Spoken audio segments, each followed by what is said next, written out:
Salut les potes, aujourd'hui je vais vous parler de ma rénovation faciale. Comment une opération a redéfini les contours de ma mâchoire, mais aussi ceux de mon existence. Il y a 1 an et demi, j'ai franchi le pas, je me suis fait opérer et au final c'était une décision différente de celle des autres vu que je ne la regrette pas. Ça corrigeait des trucs comme ma capacité à mâcher autre chose que mon amertume. Ça corrigeait des problèmes physiques au niveau de ma santé physique, au niveau de mon profil. L'objectif de cette vidéo c'est pas seulement de documenter mon propre parcours mais aussi d'apporter de l'information aux personnes qui envisagent ce genre d'opération et qui traversent des questionnements similaires à ceux que j'ai vécu. Donc dans cette vidéo je vais vous partager les hauts et les bas que j'ai rencontrés en cours de route. J'aborderai les aspects physiques de l'opération mais aussi les défis émotionnels auxquels j'étais confrontée. Avant l'opération, ma mâchoire et moi, on n'était pas vraiment sur la même longueur d'onde, et depuis toujours. Dès le berceau, ça partait déjà en cacahuète. J'ai jamais eu de tétine, j'ai jamais sucé mon pouce, donc ça c'est plutôt cool. Par contre, je n'ai jamais eu de lait maternel, donc ça c'est tout bête, mais la première année de la vie, c'est une période de croissance qui est intense et rapide, et le mode d'alimentation agit sur la croissance des mâchoires. Idéalement, les bébés devraient être allaités au moins 6 mois pour que ça ait un effet bénéfique sur la croissance. Donc l'allaitement au sein, ça nécessite un travail musculaire intense, parce que ça sollicite tous les muscles de la langue, des joues et des lèvres et des mâchoires, pour extraire le lait, ce qui favorise un développement plus harmonieux de la face. Et moi j'ai loupé le train du sang, donc il y a des bébés qui faisaient déjà du crossfit en tétage. Moi j'étais plus du genre à siroter tranquillement mon biberon, déjà comme une grosse feignasse. C'est assez différent de quand on est allaité, donc ça modifie la forme au palais, ça fait perturber la déglutition et induire des malocclusions. Une malocclusion c'est quand tes dents du haut et du bas ne jouent pas le jeu et se ferment mal. Le manque d'allaitement n'était pas mon seul souci, sinon ce serait trop simple. Quand j'étais petite, j'étais une vraie petite morveuse, dans le sens où j'étais littéralement une vraie fontaine à morve. J'avais le nez pris H24. Je me suis fait opérer des végétations et des amygdales heureusement quand j'étais petite. Mais pendant une bonne partie de mon enfance, je respirais par la bouche. Et quand on ne respire pas par la bouche, on ne plaque pas sa langue au palais. La langue c'est un muscle très puissant qui est beaucoup trop sous-estimé. Quand on a la langue tout le temps en bas, qui se la coule douce, la mâchoire se met en grève et ne se développe pas. Donc c'est comme ça que j'étais rétronate jusqu'au lycée. Donc rétronate, c'est pour qualifier une mâchoire trop en arrière. Au collège, j'avançais moi-même ma mâchoire en avant. Donc je vais mettre une photo. Mais là, j'étais déjà en train de tricher. Je n'avançais pas ma mâchoire, je trouvais mon nez énorme sur mon petit visage, donc c'était mon plus gros complexe. Au lycée, je commence un traitement orthodontique qui a duré 1 an et demi, donc comme ma croissance n'était pas terminée, ma mâchoire s'est enfin développée normalement grâce au fil orthodontique. Donc depuis le lycée, je n'avais plus à tricher, j'aimais enfin mon reflet. Jusqu'au jour où, rebelote, à 23 ans, j'ai de nouveau un souci. Je commence à faire de très mauvaises nuits, et c'est peu de le dire. 3 réveils nocturnes? Non. Ça c'était qu'en échauffement. C'était crescendo, je me réveillais jusqu'à 6 fois par nuit, chaque nuit. Donc il y a certaines nuits où je me réveille en sursaut, j'ai l'impression de manquer d'air, je panique, j'ai littéralement l'impression de crever. En même temps, je remarque que je me reconnais de moins en moins devant le miroir, mais ça m'alarme pas plus que ça au début. Je me dis c'est la fatigue, j'ai très tiré ou alors j'ai pris du poids. Ce qui est bizarre parce que le poids sur la balance n'a pas changé. Je suis quand même plus bouffie, j'ai l'impression que mon nez ressort plus. Résultat de tout ça, je fais des régimes, je perds du poids, mais il y a rien à faire. Au final, j'ai juste l'air maigre et la personne dans le miroir, c'est toujours pas moi. Je finis par me rendre à l'évidence que ma mâchoire a l'air d'avoir reculé toute seule. Et ça, c'était ma hantise. Je revois mon complexe d'adolescente revenir d'un seul coup. Donc je fais pas mal de recherches sur internet et là je comprends le pourquoi du comment. Mon traitement orthodontique n'a pas donné un résultat stable. Mon problème est essentiellement squelettique. Tôt ou tard, ma mâchoire aurait rebougé à cause de la malocclusion qui était impossible à régler avec l'orthodontie. Il y avait trop de décalage entre les dents et le fait que je respire toujours par la bouche, ça a accéléré les choses. Donc j'avais pas les bonnes habitudes, je mangeais la bouche ouverte, j'avais une mauvaise déglutition, mais tout ça, c'était à cause de ce problème de malocclusion. Tout ce que font les autres humains de manière facile, comme respirer par le nez, comme manger normalement, la bouche fermée, moi je le faisais difficilement. Quand j'étais adolescente, je m'étais déjà renseignée toute seule sur l'opération de la mâchoire, mais mon orthodontiste ne m'en avait pas parlé. Elle m'avait simplement dit que le résultat de l'orthodontie n'était pas optimal,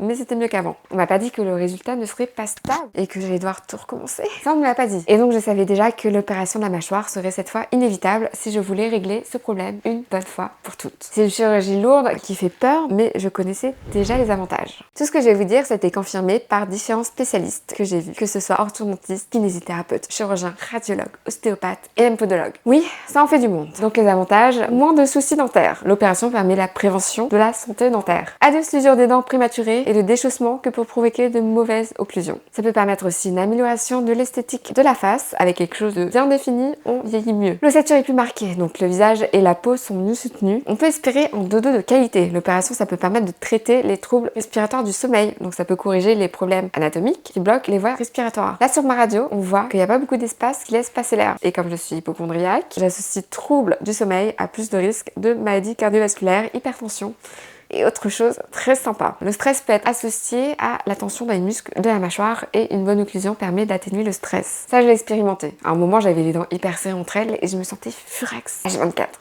L'opération peut aussi alléger les bobos du dos. L'articulation de la mâchoire est reliée aux muscles du cou et de l'épaule. Donc c'est pas pour rien que les problèmes de dos ont souvent pour origine des problèmes de mâchoire. En fait, quand les mâchoires ne s'emboîtent pas bien, alors le centre de gravité du corps est décalé et il y a une tension qui se crée. Moi, depuis l'adolescence, j'ai des problèmes de dos. Donc ajouté à ça qu'on n'a pas assez d'espace pour faire passer l'air, on a tendance à relever la tête pour mieux respirer et avoir une mauvaise posture. Une fois que j'ai tous les avantages de la chirurgie en tête, je me décide à prendre rendez-vous chez l'orthodontiste. On va enclencher le traitement qui servira à aligner les dents de nouveau. En fait, l'orthodontie, c'est un passage obligatoire avant l'opération de la mâchoire, histoire que tout s'emboîte nickel pendant l'opération. Dès le premier rendez-vous, je lui ai rien dit, mais l'orthodontiste, il voit directement le problème, qui est squelettique. Donc le verdict est sans appel, je dois me faire opérer. Donc avant lui, j'avais déjà vu toute une ribambelle de spécialistes. Il m'avait pas du tout parlé de l'opération. Il m'avait dit d'arracher une dent pour que mes dents s'emboîtent. Mais le dernier ortho, donc lui, il est vraiment catégorique. Il me dit, pas toucher à la dent. Il ne faut pas en sacrifier une pour les autres. C'est pas Hunger Games ici. Et en effet, il avait raison. Déjà que j'ai ce côté asymétrique, enlever une dent de ce côté, ça aurait aggravé le problème. Ça m'aurait rendu ce côté encore plus court. Ça n'aurait pas avancé ma mâchoire du bas, mais ça aurait reculé ma mâchoire du haut. Et ça aurait pas réglé mon souci de trouble du sommeil, ni mon complexe physique. Suite à ce rendez-vous, ma décision est prise. Je vais me faire opérer. Jusqu'au jour où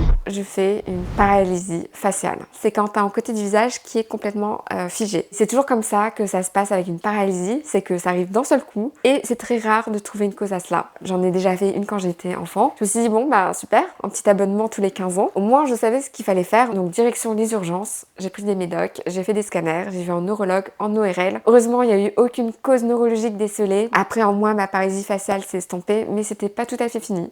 Il a fallu beaucoup de temps, plusieurs mois, avant que ça se barre complètement. Cette paralysie faciale, elle est arrivée juste une semaine après ma décision de me faire opérer. Donc je l'ai pris comme un signe de l'univers qu'il fallait que je renonce à cette opération. Parce que me voir défigurer pendant un mois, déjà c'était dur. Je me suis dit pas ouf si l'opération foire et me touche à l'endroit du nerf facial. Là, je risque de me retrouver définitivement avec cette tronche de travers. Mais les problèmes, ce n'est pas fini. C'est pas fini du tout. Je vais choper un acouphène. Ou plutôt des acouphènes. Je me suis tournée vers des méthodes soi-disant plus naturelles sur internet pour développer ma mâchoire et j'ai tenté le mewing. C'est une technique avec des exercices, mais clairement ça ne marche pas. Pire que ça m'a fait tellement grincer des dents, j'ai senti comme un claquage et aussitôt je me suis retrouvée avec des acouphènes qui ne sont jamais repartis depuis.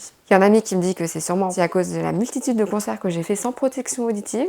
Il a sûrement pas tort. Rapidement sur le sujet des acouphènes, mais pendant un mois, j'avais juste envie de me jeter par la fenêtre. Ne plus entendre le silence, c'était quand même un traumatisme. Entre temps, j'ai vu plusieurs ORL, plusieurs ostéopathes spécialisés dans les tensions de la mâchoire et un podologue pour essayer de régler ce problème d'acouphènes, mais rien n'a marché. Heureusement, au bout d'un mois, je me suis habituée et je vis maintenant très bien avec des acouphènes. C'est toujours présent, mais j'y fais pas du tout attention. Après cet épisode de l'acouphène, ça faisait quand même pas mal de temps que la paralysie s'était estompée, donc je continue à mal dormir. Dans le miroir, je vois toujours un nez disproportionné par rapport au reste de mon visage. Pour moi, c'est impensable de faire une rhinoplastie, déjà parce que j'aime beaucoup mon nez. C'est juste qu'avec une mâchoire en retrait, forcément, il se voit beaucoup plus. Mon côté asymétrique du visage ressort encore plus. De toute façon, c'est toujours mon côté droit qui déconne, mon côté droit qui souffre de la paralysie, une épaule droite penchée en avant, ma jambe droite qui est un peu plus courte. À chaque fois que j'ai une douleur, c'est toujours à droite que ça coince. Mon côté droit, c'est un peu le clown triste de ma vie, c'est un peu mon Mr. Hyde. Au fil du temps, je reviens sur ma décision. Je me remotive à me faire opérer. Je me dis que mon sommeil va être mieux, que mes problèmes de posture, de démarche iront mieux grâce à l'équilibre des mâchoires et que j'irai mieux dans ma tête. J'apprends aussi qu'il y a beaucoup plus de personnes que je pensais dans mon entourage à avoir fait cette opération. Il y en a au moins 6. Donc finalement, c'est une opération plutôt courante. C'est juste que les gens n'en parlent pas. Je vais donc voir mon ortho et je lui annonce que je vais me faire opérer. Il me répond no souci. C'est possible de changer le traitement en cours. Il faut juste rescanner les dents, recommander des gouttières. Parce que j'avais déjà des gouttières Invisalign qui sont transparentes, mais l'alignement prévu, il est différent dans le traitement sans opération. Donc il faut en recommander des nouvelles. Et puis vient le moment de choisir le chirurgien. J'ai fait tellement de recherches sur internet que le chirurgien que je vais choisir me paraît comme une évidence. Mon ortho, lui, il me suggère un seul nom. Et c'est exactement le nom du chirurgien auquel je pensais déjà. Le chirurgien que je vois, il me confirme qu'il n'y a pas de risque de paralysie faciale. Le principal risque, c'est que ça touche en nerfs et que la sensibilité au niveau des lèvres et des mâchoires disparaisse. Mais pour la paralysie, no stress, le nerf facial, il est situé bien plus plus haut pour être touché pendant l'intervention. La date de la chirurgie est fixée et il est venu pour moi le moment d'en parler à mon entourage. C'était très difficile d'en parler à mon entourage. L'anticipation de la réaction des autres, ça peut être source d'anxiété. Les personnes les plus proches, la famille, ne comprenaient pas forcément le problème. Les gens qui me voient tous les jours au travail, j'en ai rapidement parlé, mais sans rentrer plus dans les détails. J'ai dit que c'était un problème fonctionnel, mais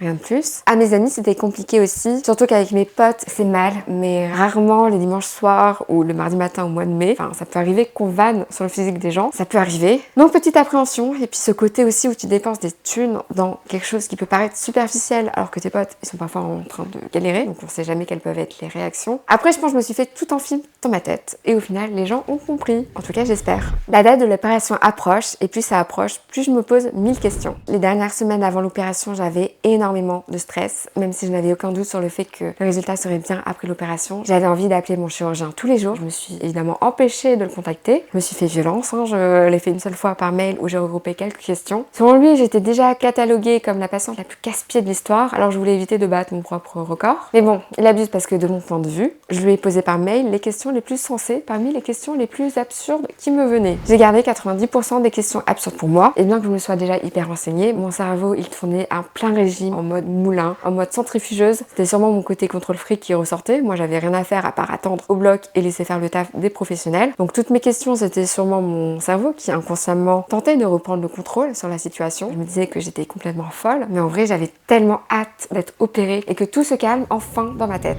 Le jour J, je ne stresse pas énormément, pourtant j'ai pas pris de Lexomil ou de Xanax. Je crois que je réalise pas trop ce qui va se passer. À ce moment-là, je suis en communication avec Alexandra, qui a à peu près le même âge que moi. On s'est rencontrés sur un groupe Facebook à propos de la chirurgie maxillofaciale et on s'est rendu compte qu'on était opérés le même jour par le même chirurgien. On décide d'échanger nos contacts et de s'envoyer des messages pour se donner de la force. Il arrive mon tour, l'opération se passe bien. Je me réveille, le visage qui est dans un masque qui permet de garder la mâchoire au froid. C'est un masque qui soulage les tiraillements de la mâchoire et qui permet de moins gonfler. Le réveil est relaxant, j'étais sur un petit nuage, limite quelques heures après, j'étais euphorique, j'envoyais des messages à tout mon répertoire. Après la salle de réveil, je me retrouve dans une chambre double. J'avais choisi une chambre double car j'avais peur de m'ennuyer toute seule, mais finalement, je suis la seule occupante de la chambre, ce qui est un peu une métaphore de ma propre vie. Je vais rester dans cette chambre jusqu'au lendemain matin. Juste après le réveil, on continue d'échanger avec Alexandra. Elle est dans une chambre un peu plus loin. C'était hyper rassurant de ne pas se sentir seule et de vivre la même chose au même moment. Alexandra a eu de la nausée avec le produit qu'il nous injecte dans les veines. Moi, j'ai de la chance. Zéro nausée, zéro douleur. Je m'en tirais pas trop mal. De retour chez moi, je me pèse et j'ai déjà perdu 2 kilos. À part tester encore le confort de mon canapé, la douceur de mon lit, je ne fais pas grand chose de mes journées. J'ai eu un arrêt de travail pour 15 jours que j'aurais pu renouveler, mais de toute façon, fallait que je pose des congés, sinon je les perdais. Au total, un mois de farniente. Je pense que 15 jours, c'est trop peu. Il faut quand même du temps de repos pour se préparer physiquement, mais aussi mentalement à la reprise. À J+2 ou J+3 de l'opération, c'est le moment où tu ressembles à un hamster qui a fait d'immenses réserves pour l'hiver. Et en gros, c'est le pic du gonflement. Et ça va dégonfler petit à petit au fil de la semaine. Je vois le kiné plusieurs fois par semaine dans le mois. Donc j'ai commencé à voir le kiné un mois avant l'opération. C'est pour muscler la langue, pour qu'elle retrouve sa place naturellement au palais, pour faire les bonnes syllabes sans que la langue vienne taper contre les dents de devant et pour avoir une bonne déglutition. Ça évite une récidive après l'opération. Et la kiné après l'opération, ça sert à faire des massages pour diminuer l'œdème et pour rééduquer les mâchoires, pour ouvrir de plus en plus grand. Au niveau de la douleur, j'ai eu absolument rien. Nada, juste des tiraillements à la mâchoire, mais ça va. J'avais perdu la sensibilité aux lèvres et au menton. Le menton, j'avais la sensation qu'il pesait 1 tonne. J'avais aussi par moments des décharges électriques, mais d'après ce que j'ai lu, c'est plutôt bon signe. C'est la sensibilité qui est en train de revenir. Et ma sensibilité, elle a commencé à revenir un mois après. C'est complètement revenu entre 2 et 3 mois. Le moral, il était plutôt au beau fixe. Je savais que j'étais gonflée, que je ressemblais à rien, mais je savais que c'était passager. Le vrai drame, c'était la bouffe. Se coltiner des boissons protéinées matin, midi et soir, c'est pas la joie. Au niveau de l'alimentation, on a les dents scellées avec des fils la première semaine. On est obligé de boire des boissons protéinées avec une sorte de seringue. J'en ai bu pendant 2 semaines, puis après je suis passée de l'alimentation liquide à l'alimentation molle, comme la purée. J'ai aussi mixé tout ce que je trouvais au mixeur. Des chips, du guacamole, du ketchup, du fromage. C'était clairement des mélanges bien douteux et bien gras, qui parfois n'avaient pas trop de sens, mais c'était tellement incroyable. Le goût était tellement réconfortant. Au final, j'ai repris ce que j'ai perdu en termes de poids. Mais c'est ce que je voulais. À partir de 1 mois, j'ai commencé à manger normalement. Autant vous dire qu'à Noël, j'ai pété le buffet. Quelques jours après l'opération, j'ai rapidement constaté les bénéfices. Au niveau des bénéfices de la santé physique, j'en ai rapidement constaté. Je dormais déjà mieux qu'avant, je respirais mieux, j'avais plus ces épisodes assez flippants où j'avais peur de manquer d'air la nuit. Je faisais moins attention à ma posture puisque j'avais l'impression que c'était plus facile d'être droite. Par contre, au niveau de l'esthétisme, je ressemblais pas à grand chose pendant des mois. Après 1 mois, j'avais la mâchoire très carrée, c'était en cube avec des yeux. De retour au travail, les gens pensaient que j'étais dégonflée, et même mes amis, mais moi je connais bien mon visage et je sais qu'il reste encore beaucoup de chemin avant que ça dégonfle. Les mois ont passé, je dégonflais de jour en jour, je me trouvais super après 3 mois, mais il y avait souvent des rechutes. Dès que je buvais de l'alcool, je regonflais énormément. La tête de l'ego était de retour. J'ai dû apprendre à être patiente, à prendre chaque jour comme il venait. Certains jours c'était un peu en avant, mais d'autres c'était carrément en demi-tour, notamment quand je regonflais comme mon ego. Aujourd'hui, j'ai appris l'importance de la bienveillance envers moi-même, de me laisser le temps et de ne pas me juger sévèrement dans les moments où le moral ça n'allait pas. Aujourd'hui, on est 1 an et 6 mois plus tard et là je trouve que c'est enfin mon résultat final. J'en suis très satisfaite. Et voilà, je pense que je vous ai tout dit sur mon expérience. Alors cette opération, elle n'est pas pour tout le monde, mais si vous l'envisagez, prenez le temps nécessaire. N'hésitez pas à chercher d'autres témoignages, à poser des questions aux professionnels. Pour finir cette vidéo, je vous mets un petit diaporama de mon évolution en photo. Alors j'ai pris des clichés presque tous les jours. Je ne suis jamais coiffée, mais c'est pas grave. On démarre avec mon portrait pré-opération, suivi de ma tête version ballon de baudruche post-chirurgie. Et au fil des jours, vous verrez que mon visage s'affine. Si cette vidéo vous a appris quelque chose, montrez-moi un peu d'amour avec un pouce en l'air sur cette vidéo et je vous invite à vous abonner. Je vous dis à bientôt, ciao!